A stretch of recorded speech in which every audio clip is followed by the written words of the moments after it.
We've created just a fictional world that we've laid on top of those very real environments in Central Florida, as well as just the Magic Kingdom.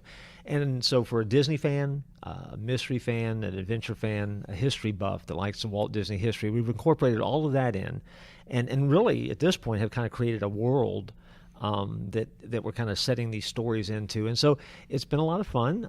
And so we've connected with Disney fans, fiction fans, Christians who like to kind of imagine themselves in impossible situations. And the lead character is a pastor who ends up inheriting in some ways a legacy that was left by Walt and Roy Disney.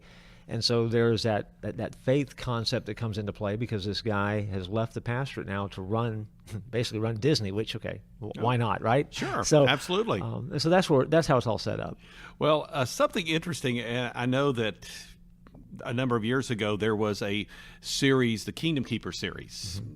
Dave Barry, who is a well-known comedian, and Ridley Pearson, who's a known author, the two of them teamed up. Now their books, I know you have such elements as holograms and characters being projected here and there, and animatronic characters coming to life and becoming villains and things of that sort.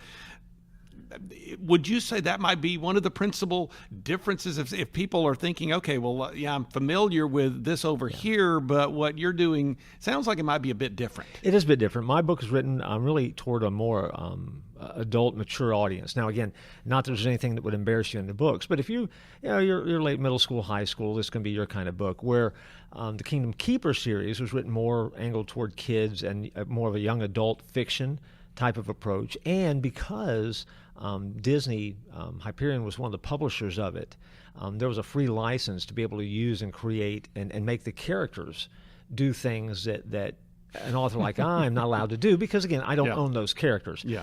And so, but Ridley's series has been fun but very, very different, and gets into a more of a science fiction slant. Mine does not. Mine's more it is outlandish. There's no doubt about it. But at the same time, we build really on the history and the locations, and actually give our folks that like to read the clues that they could unravel the mysteries themselves that they want as they kind of move through the books, because they recognize the places and what's being said and where each character is. When you talk about mysteries that are contained within the parks, share some examples, if you would. Well, Disney is the king of details. Walt kind of instilled that in the Imagineers. That really has become one of the benchmarks of a Disney theme park, where if you take the time, you can actually go through the parks, and if you start noticing the details and asking the question, why are those things there? What does it mean? Is there a connection to something else?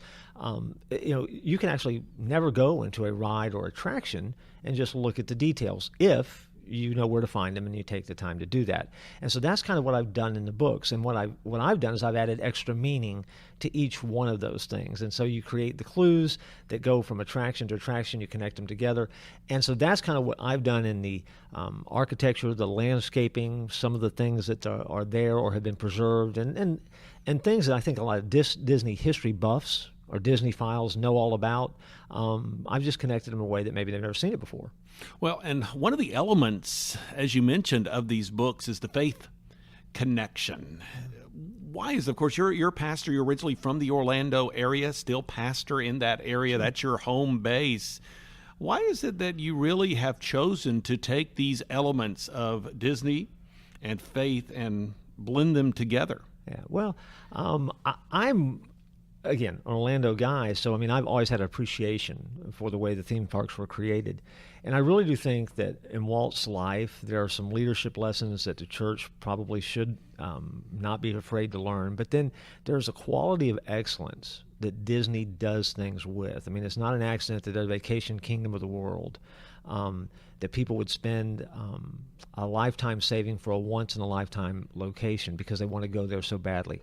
And I think there's some lessons that the church needs to learn about the way that we do business, the way that we project ourselves into the world, and the standards of excellence that we use, that maybe are some things that we could learn some lessons from and then bring back into the ministry that Disney does. And so I'm just a strong advocate of that, and I think that the way that Disney creates an experience is something that the church ought to look at sometimes.